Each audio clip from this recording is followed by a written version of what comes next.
Today, the eyes of the world were on Jeddah, Saudi Arabia, where the U.S. and Ukrainian delegations met. Sitting at the table on one side were Secretary of State Marco Rubio and National Security Advisor Michael Waltz. And on the Ukrainian side, the President's advisor and Ukraine's heads of diplomacy and national defense. At stake in these talks is a ceasefire in Ukraine and the lives of civilians under attack by Putin's army.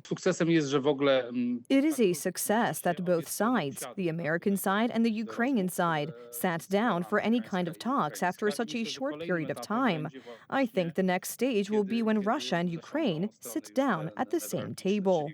After 4 hours of negotiations, a break, journalists tried to ask about the ongoing talks. Secretary Rubio, how was the meeting?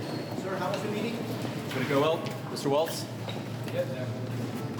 Despite the protracted negotiations, comments from both sides were somewhat hopeful. Work in progress, wrote an aide to the Ukrainian president. Everything is on track, assured the representatives of the American delegation. Holding these talks, I think it's a great place. It was a great place to meet Putin and meet a Russian team. And I would say that this is a great place now to have this Ukrainian discussion. So I'm very excited about those talks in Riyadh. An important part of the agreement is American access to Ukrainian rare earth minerals, which Washington, D.C. sees as compensation for the aid already provided to Kyiv. The American presence in these areas would in itself be a guarantee of security, as Moscow would not dare lift a finger against such vital U.S. economic assets. I think eventually, look, we have to have peace. And I'm doing this. Money is one thing. We're going to lose. We spent $350 billion on this. But the big thing, human life. Thousands of people this week, thousands of young soldiers died this week.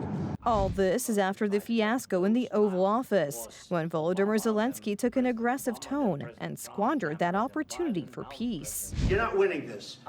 You have a damn good chance of coming out okay because of us. Mr. President, we are staying in our country, staying strong from the very beginning of the war. We've been alone, and we are thankful. I said thanks you haven't in been this alone. cabinet, you and not only in this cabinet. We gave you, through this stupid president, $350 billion.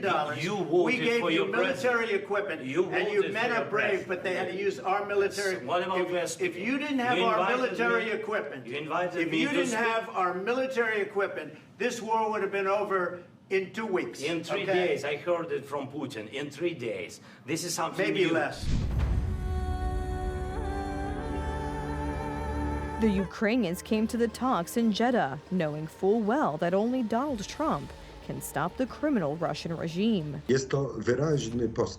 There is clear progress, especially after that unpleasant meeting in the Oval Office. The Ukrainians have understood that they can't push Trump to the wall and that they can't overplay their hand when it comes to their own negotiating strategy. Even before the talks began, Ukraine sent a strong signal to Moscow. The biggest drone attack on the Russian capital since the start of the war forced the Kremlin to close 2 airports. Fires also damaged many homes and killed 3 people. This is in response to the latest crime committed by the Russians, the attack on Ukrainian civilians in Donbass. Kyiv's ceasefire talks with Moscow will be difficult, but with Washington's support, a long-awaited peace arrangement is possible.